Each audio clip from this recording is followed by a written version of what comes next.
A man is emasculated if he is not leading you to heal your wounds.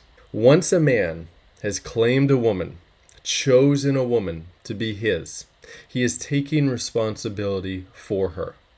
He is choosing responsibility to lead her and take care of her, to help her become the best woman that she can possibly be. Yes, for him, but also and more importantly for herself.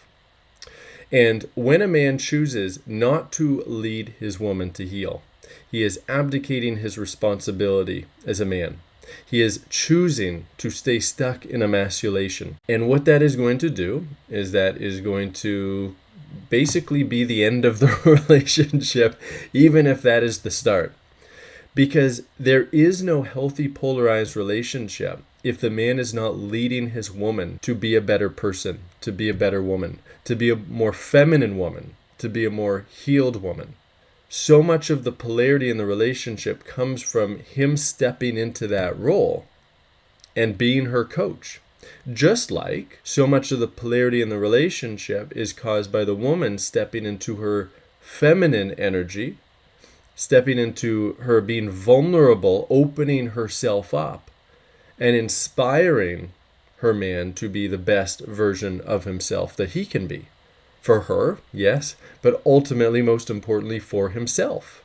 This is how polarity happens. But in our society today, we have completely lost this wisdom for men and women.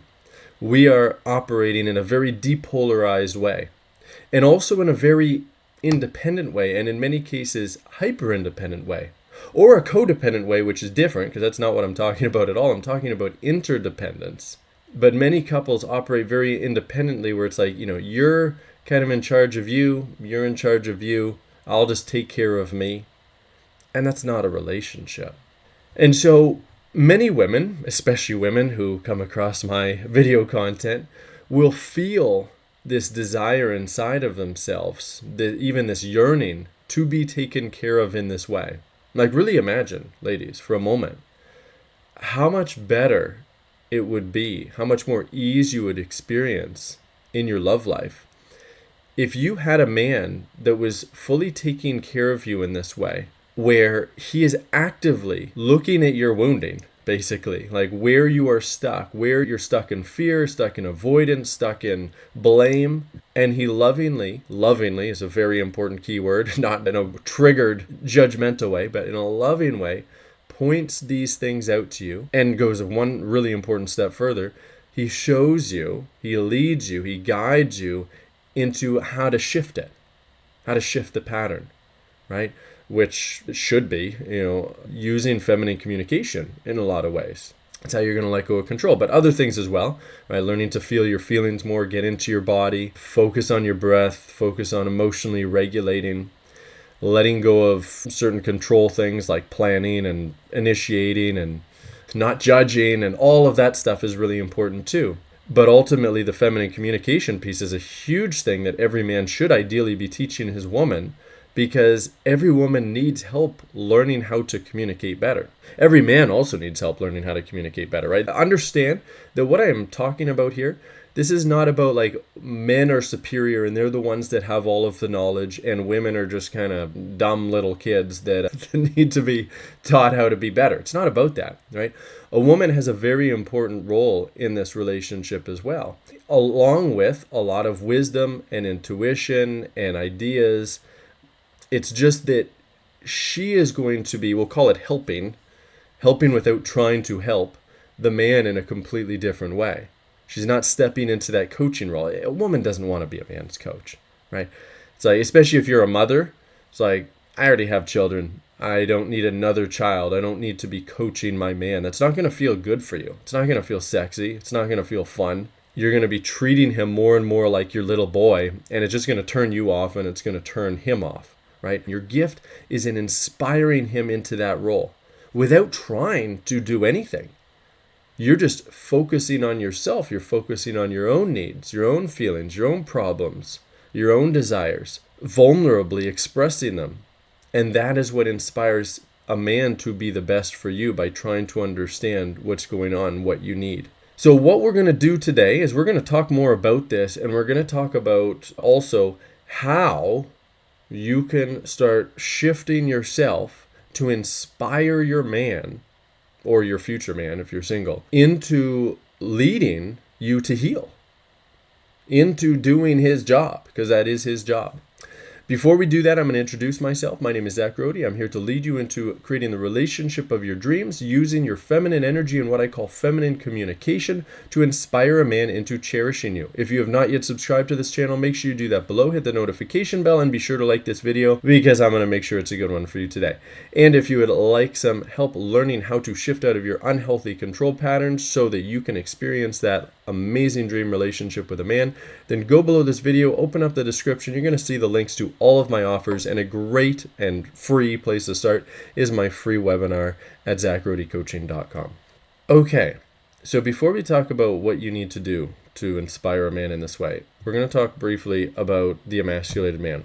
So in my title, we're talking about how a man is emasculated if he's not in this role, and this is most men today.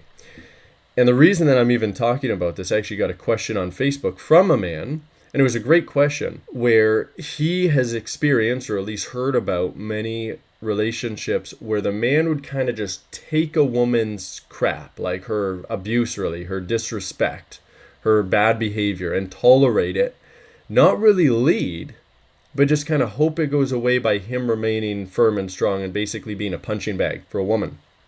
And the advice that I gave him is basically that that's not healthy for a man at all. A man needs to be actively leading in a relationship. He needs to take responsibility.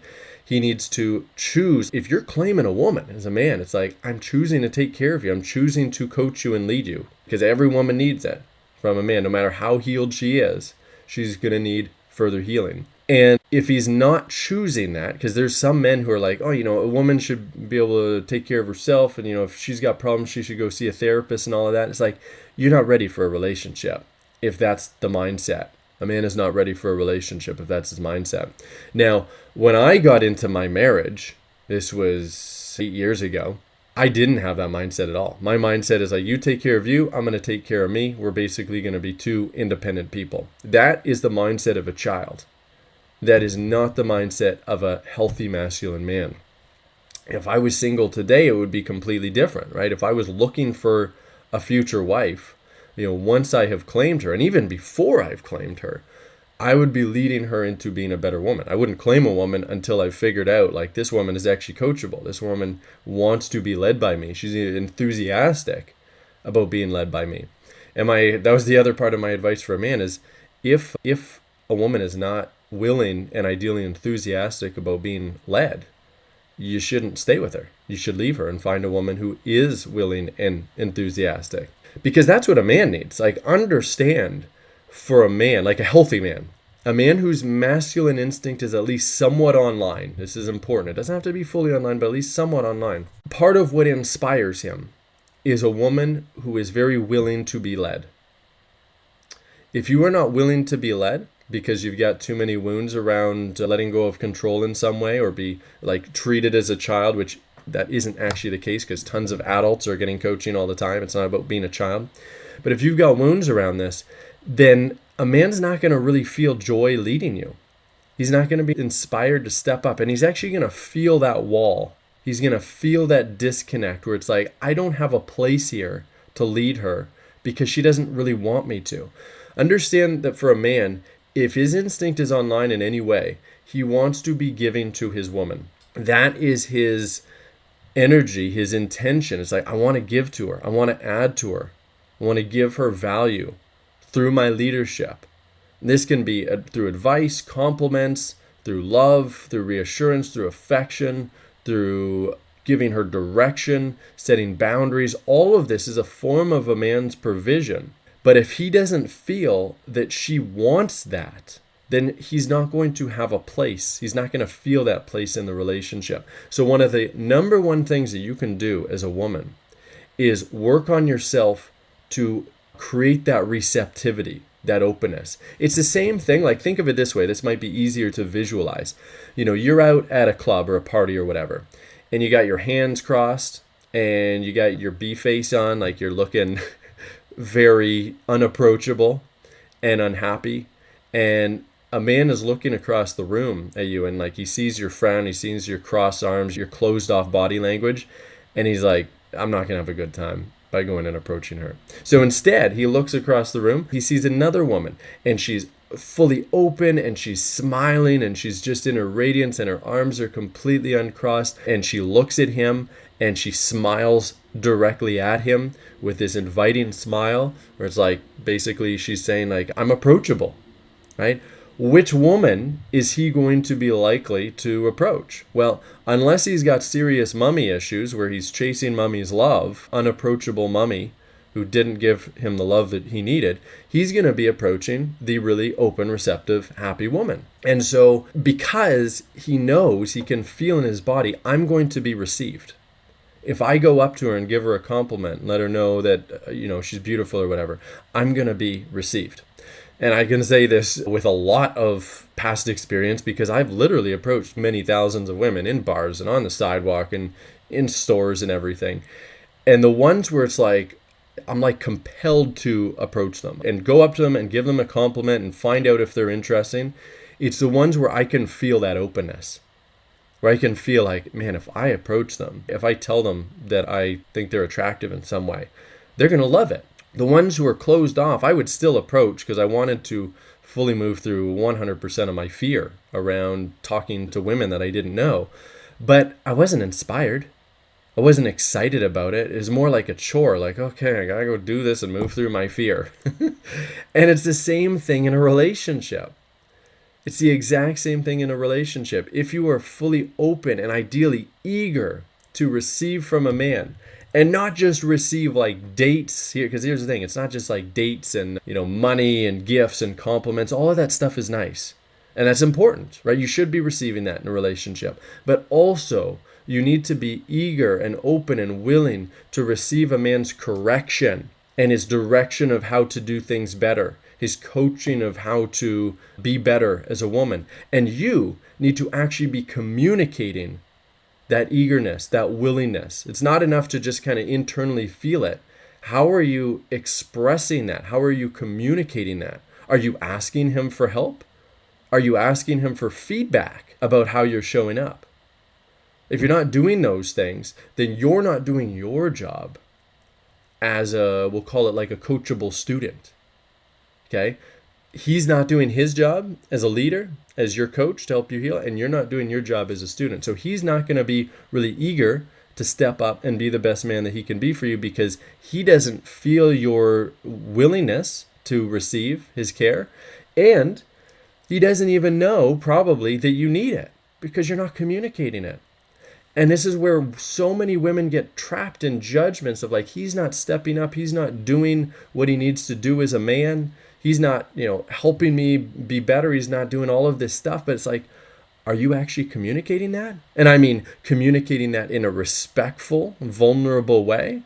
Because absolutely, most women will communicate that in a judgmental way, in a critical way, in a nagging way, in a leading kind of way, in a masculinized way, as I've experienced with my wife many times. Before I started leading her into communicating in a way that actually inspired me to want to be a better man for her. It's not about just being able to communicate. It's about being able to communicate in the right way, in the way that goes right to a man's heart and inspires him to be the best man that he can be for you. And this is what feminine communication is. And the feminine communication is not just about the words. So much of it is about the energy. It's about the intention, right? Because you can say the same words from a closed off space, a judgmental place, a place with expectations, a place where you're energetically leading, or you can do it from a place of total openness, eagerness. I like saying that word. That's really important for a woman. Respectful place, even reverential place, and you're going to get two totally different results. But you can have this kind of man, like whether you're single or in a relationship with a man who's not showing up in this way, like you have the power. You have the power to change everything. You would have to look at yourself and see how you are attracting what you don't want, how you are pushing away the kind of love and care and devotion and coaching and leadership that you need. And if you would like help learning how to stop doing that and start attracting the kind of devotion, that you need from a man in all the ways that I talk about, I would love to help you. Go below this video, open up the description. You're going to see the links to all of my offers. And if you would actually like hands-on support from my team and I, where we'll help you implement this stuff and we'll help practice making these shifts with you and help you actually heal your wounds in the way that you'd ideally be wanting a man in a relationship to help you do, well, then great. Go to thedreamrelationship.com. That's my academy offer. That's below this video in the description. Book a call with me. We'll talk all about what's going on in your love life. We'll talk about your problems. We'll talk about why you're stuck. We'll talk about how to shift. We'll talk about how to make these shifts. And I'll actually give you coaching on how to make these shifts. And we'll find out if our academy program is right for you, if we can give you the kind of mind-blowing transformational results that we expect from our clients to help you create your dream relationship. So if that's you, then book that call with me. Go to thedreamrelationship.com. I'll see you there, and I'm looking forward to speaking with you. That's it for this one.